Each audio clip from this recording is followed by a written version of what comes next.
अस्सलाम वालेकुम मेरे समझदार पाकिस्तानियों। मेरा नाम रेहान तारिक है और आप मेरा यूट्यूब चैनल और फेसबुक पेज देख रहे हैं। करोड़ दरूद आका दो जहां नबी मेहरबा मोहम्मद मुस्तफ़ा सल्लल्लाहु अलैहि वसल्लम पर। इस दौर इस उम्मीद के साथ इस व्लॉग का आगाज करते हैं कि अल्लाह रब्बुल इज़्ज़त इस मुल्क के फैसला साजों के दिलों में समझदार पाकिस्तानियों के लिए नरमी पैदा कर दे। वफाकी दारुल हुकूमत इस्लामाबाद से एक दिन में दूसरा बड़ा इस्तीफा आ गया है और जराये के मुताबिक ये इस्तीफे दिए नहीं जा रहे बल्कि लिए जा रहे हैं। और आज ही बानी पीटीआई साबिक वजीर आजम इमरान खान ने chief of the army staff Joel Asim Munir के नाम एक और बड़ा पैगाम, हंगामी नौयत का पैगाम भेज दिया। और जिस वक्त ये पैगाम जारी किया गया है वो वक्त बड़ा अहम है। साथ ही पाकिस्तान तहरीक इंसाफ कल वफाकी दारुल हुकूमत में जलसा करने जा रही है। वैसे तो वफाकी दारुल हुकूमत क्या, ये एंट्री पॉइंट पर टेक्सिला के मकाम पर जो मवेशी मंडी है वहां पर जलसा होने जा रहा है, एक इंतहाई नाहमवार जगह के ऊपर जहां पाकिस्तान तहरीक इंसाफ को खासी स्ट्रगल करनी पड़ी है। मट्टी से उन गढ़ों को फिल किया गया है और अब देखना यह है कि कल कितनी बड़ी तादाद के अंदर क्राउड पुल किया जाता है और उसके लिए क़यादत कितना जोर लगाती है। और आज ही इस्लामाबाद के अंदर जलसे करने के हवाले से पुरअमन जलसों से मुतालिक जो बिल है वो कानून की शक्ल इख्तियार कर गया है। सदर ममलिकत के दस्तखत के बाद इसको कानूनी हैसियत मिल गई है, जिसके बाद इस्लामाबाद में बगैर इजाजत जलसा करने पर 3 साल की सजा होगी, जबकि दूसरी बार बगैर इजाजत जलसा करने पर 10 साल की सजा होगी। इजाजत के लिए जो कोऑर्डिनेटर है जलसे का वो डिप्टी कमिश्नर से राब्ता करेगा और अगर डिप्टी कमिश्नर इजाजत नहीं देगा तो अपील कमिश्नर के सामने की जा सकती है। और अगर कमिश्नर के यहाँ भी मामला नहीं होगा तो फिर सेक्रेटरी दाखिला फैसला करेगा, जबकि मैजिस्ट्रेट के पास ये इख्तियार होगा कि वो जलसा कैंसिल कर सकता है।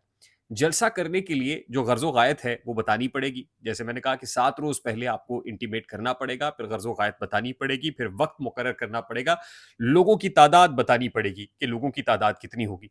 फिर इंतज़ामिया फैसला करेगी कि संजानी के मकाम पर ये जलसा होगा या फिर कोई और मकाम होगा, यानी जगह भी इंतज़ामिया मुतय्यन करेगी। आप अपनी मर्जी से जगह का इंतखाब नहीं कर सकते। बहुत ही कड़ी और सख्त शराइत होंगी जिसके नतीजे में इस्लामाबाद वफाकी दारुल हुकूमत में जलसा हो सकेगा। और इस हवाले से जो इख्तियारात हैं वो ये लग रहा है कि इंतज़ामिया के पास बहुत ज़्यादा बढ़ गए हैं।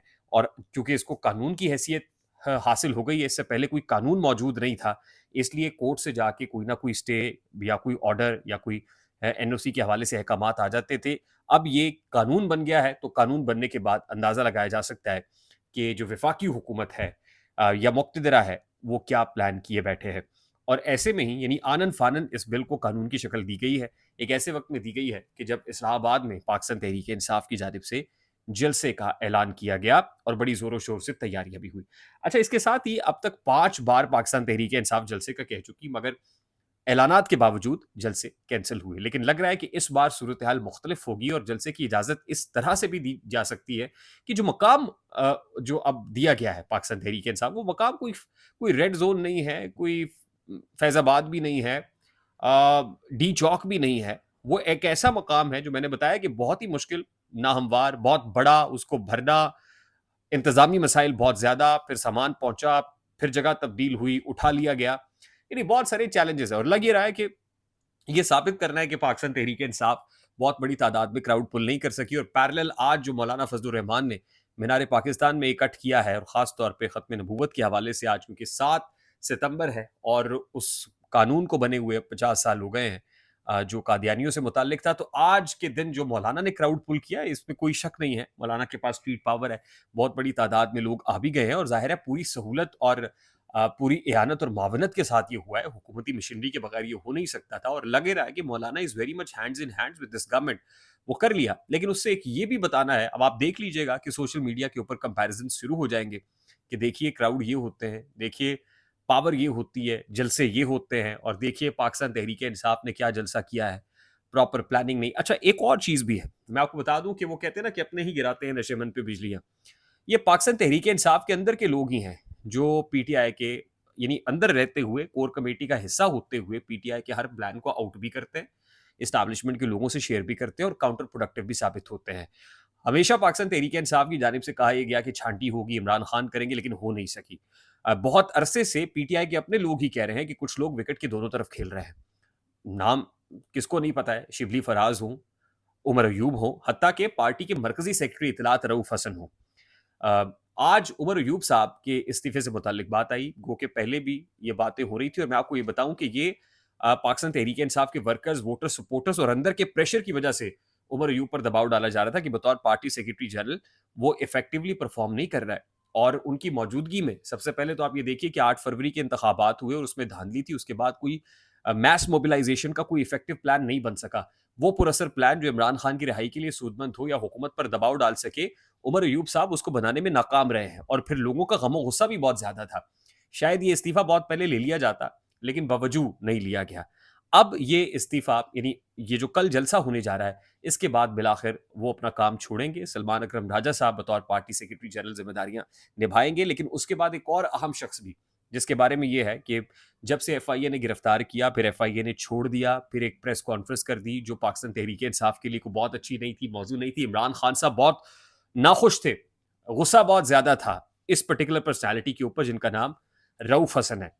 और रऊफ हसन से मुतालिक यह है कि खास तौर पे जनरल फैज हमीद की गिरफ्तारी से पहले और रिसेंट जो भी स्टेटमेंट रऊफ हसन ने दिया है, देखिए पार्टी का रिस्पॉन्सिबल स्पोक्स पर्सन हो और जाके मीडिया के अंदर वो ये कह रहा हो कि जनरल फैज हमीद के साथ हम लोगों के राब्ते थे और यही तो जाहिर है आपके ऊपर चार्जशीट है और आप उसकी तौसीक और तस्दीक कर रहे हैं। यानी इतना इररिस्पॉन्सिबल स्टेटमेंट एक ऐसे वक्त में दे रहे हैं, तो इमरान खान साहब बहुत नाखुश हैं और उनकी जगह पर अब जरा ये बता रहे हैं कि शेख वकास अकरम को पार्टी का सेक्रेटरी तलात लगाया जाएगा।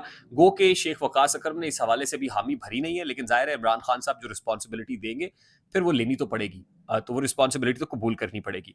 तो लग ये रहा है कि अब छांटी हो रही है और अल्टीमेटली कुछ लोगों को चेंज किया जा रहा है, रोल्स चेंज हो रहे हैं, तब्दील हो रहे हैं, नए लोगों को मैदान में उतारा जा रहा है, लेकिन बहुत देर की मेहर बातें आते हैं एक ऐसे वक्त में कि जब इन लोगों ने कबाड़ा कर दिया है। लेकिन खैर, it's never too late to make difference. उसके बाद इमरान खान साहब ने, chief of the army staff जो है आसिम मुनीर ने जो गुज़श्ता रोज़ पैगाम दिया था कि नफ़रतें नहीं बढ़ानी चाहिए। सियासी इख्तलाफ और नुक्ता नज़र में इख्तलाफ अपनी जगह पर, लेकिन उसको नफ़रतों में तब्दील नहीं होना चाहिए। तो इमरान खान साहब कहते हैं कि नफ़रतें आपकी पैदा करदा हैं। ये आप पैदा कर रहे हैं, आप अपने आप से पूछिए। अब मेरे बताइए कि मेरी बीवी का क्या कसूर है जो 7 माह से जेल में कैद है? तो ये बात उन्होंने एक तो की है। दूसरी बात वो ये कह रहे हैं कि अगर आपने चोरी करनी है या करप्शन करनी है या डाका डालना है तो फिर आप एस्टैब्लिशमेंट और जनरल आसिम मुनीर साहब से मिल जाएं और उनके नीचे आप करप्शन भी कर सकते हैं और ये सारा कुछ। यानी बराह रास्त मैं गुज़श्ता रोज़ से देख रहा हूँ कि वो chief of the army staff को टारगेट कर रहे हैं, एस्टैब्लिशमेंट को टारगेट कर रहे हैं, जिससे अंदाज़ा ये लगाया जा सकता है कि जैसे-जैसे चीज़ें आगे बढ़ रही हैं, मामलात मज़ीद क्रिटिकल और क्रूशियल होते चले जा रहे हैं। वैसे तो आज ही अंसार अब्बासी साहब ने एक जगह पे बैठ के ये कहा कि जी जिस वक़्त फैज़ हमीद को गिरफ्तार किया गया तो मैंने 9 मई से मुताल्लिक पूछा तो कब बताया गया कि 9 मई के हवाले से अभी कोई सबूत मौजूद नहीं है। तो वो कहते हैं कि मैंने हाल ही में दोबारा पूछा कि क्या है, तो कोई जवाब नहीं आया, कहा गया जी तफ्तीश हो रही है, अभी कोई ऐसी चीज़ एस्टैब्लिश नहीं हुई है। लेकिन ज़ाहिर है खबरें देने वाले और बताने वाले तो यही बता रहे हैं कि आने वाले दिनों में ये मामला अल्टीमेटली -1 की जानिब बढ़ रहा है। देखना ये है कि अपने प्लान में, एक प्लान ज़ाहिर है ज़मीन पे ज़मीन वाले बनाते हैं, दूसरा प्लान आसमान पे आसमान वाला बना रहा होता है और ज़ाहिर है ही is the best planner. I hope मेरी बात आप तक पहुंची होगी और पहुंच जाए तो वीडियो को लाइक और शेयर करना मत भूलिएगा। चैनल पे नए तो चैनल को सब्सक्राइब कर लीजिएगा, बेल आइकन जरूर दबाइएगा। मुझे रेहान तारिक को इजाजत दीजिए, अपना बहुत सारा ख्याल रखिएगा। अस्सलाम वालेकुम।